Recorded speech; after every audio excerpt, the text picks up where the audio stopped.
Aku Odun, Aku Odun, Aku Odun, Aku Odun.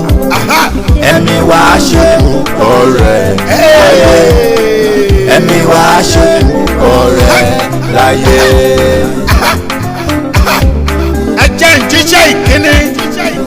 Yes. Easy Yoke Gospel Ministry. Salvation is free. Iṣẹ́ tó lọ́rùn rán mi sí gbogbo wa o. Yes Lord. Ọdún yìí ọdún ayọ̀ ni. Wẹ́gbẹ́ gómà ni. Ọdún ìbùkún ló máa jẹ́ o fún gbogbo wa. Àmín Jésù. Gbogbo ẹ̀ máa ń pátápátá. Ọdún ìgbélékè. Ọdún ìgbéga.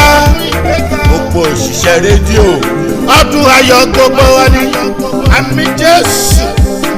Ìtẹ̀síwájú kò wọlé. Àmín o. Aku Odun. Ẹgbẹ́ bí máa ń pátápátá. A ò ní sunkún lórí ọmọ. Àmín Jésù. A ò ní sunkún lórí aya. Ẹ̀mí gígùn àti àlàáfíà. Lolúwa fún gbogbo wa. Àmín Jésù. A ò ní mọ̀ṣẹ́ o. A ò ní ṣàárẹ̀ o. Lọ́dún yìí. A máa bímọ lẹ́mọ. A máa ṣayọ̀ mayọ̀. Ẹ̀mí wa ṣekú ọ̀rẹ́ láyé. Ẹ̀mí wa ṣekú ọ̀rẹ́ láyé. Kíni kí n ṣe ń ké yín.